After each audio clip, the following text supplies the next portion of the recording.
Mesdames, Mesdemoiselles et Messieurs, bonsoir. Voici une partie du programme de gouvernance du professeur Maurice Kamto. Suivez très bien jusqu'à la fin ce programme et on se retrouve tout après pour les analyses. La troisième chose, c'est la rémunération des travailleurs camerounais. Ceux du secteur public comme ceux du secteur privé. Ceux du secteur public, nous savons très bien que la plupart des corps de fonctionnaires et d'agents publics sont payés à un niveau qui ne leur permet pas de vivre décemment. Ou alors, le salaire ne correspond pas à leur niveau de qualification ou aux efforts qu'ils ont faits pendant de nombreuses années pour leur formation. C'est pour cela que nous avons une fuite abondante des cerveaux de notre pays. Le nombre de médecins camerounais qui existent en dehors du territoire national, le nombre d'ingénieurs est inestimable. Il ne s'agit pas d'aligner nos salaires sur ceux de pays développés, nous ne le pouvons pas. Il ne s'agit pas de rehausser le salaire de façon à pénaliser les entreprises et le secteur industriel, ce n'est pas de cela dont il est question.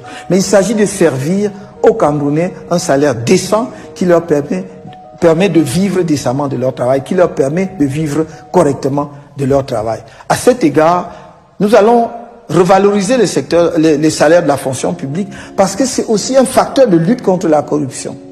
Tout le monde est d'accord que depuis qu'on a diminué drastiquement les salaires, combiné avec la dévaluation, la corruption s'est installée dans notre pays parce que ce que les gens perçoivent mensuellement ne leur permet pas de vivre correctement. Ils sont donc obligés de faire de la débrouillardise, comme on dit chez nous.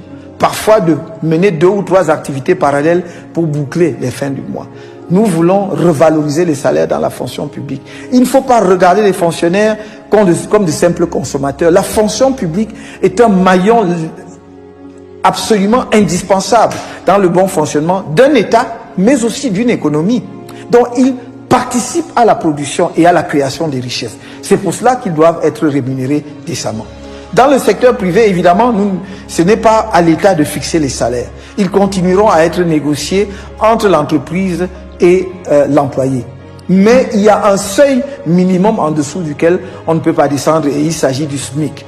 Et dès notre élection, nous porterons le SMIC de 36 780 ou 760 francs, en tout cas de moins de 37 000 francs CFA, aujourd'hui à 55 000 francs CFA, dans un premier temps.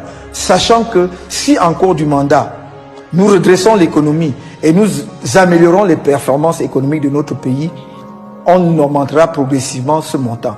Donc, on accroîtra le SMIC jusqu'à ce que cela atteigne un niveau où un Camerounais peut effectivement fonder une famille et vivre du SMIC. Aujourd'hui, le SMIC ne peut pas permettre à un couple, même pas à un individu tout seul, de vivre dans la moindre ville du Cameroun.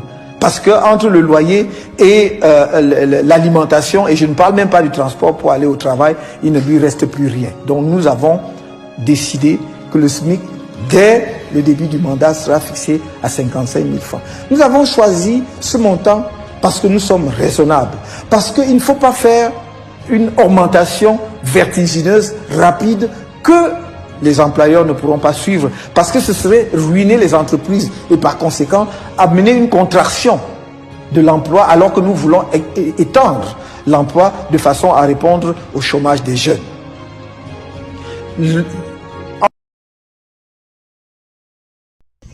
Qu'en pensez-vous sur cette affaire, chers internautes? Donnez vos avis en commentaire sans hésiter de vous abonner à la chaîne tout en activant la cloche de notification pour ne plus rien rater de nos prochaines vidéos. À très bientôt.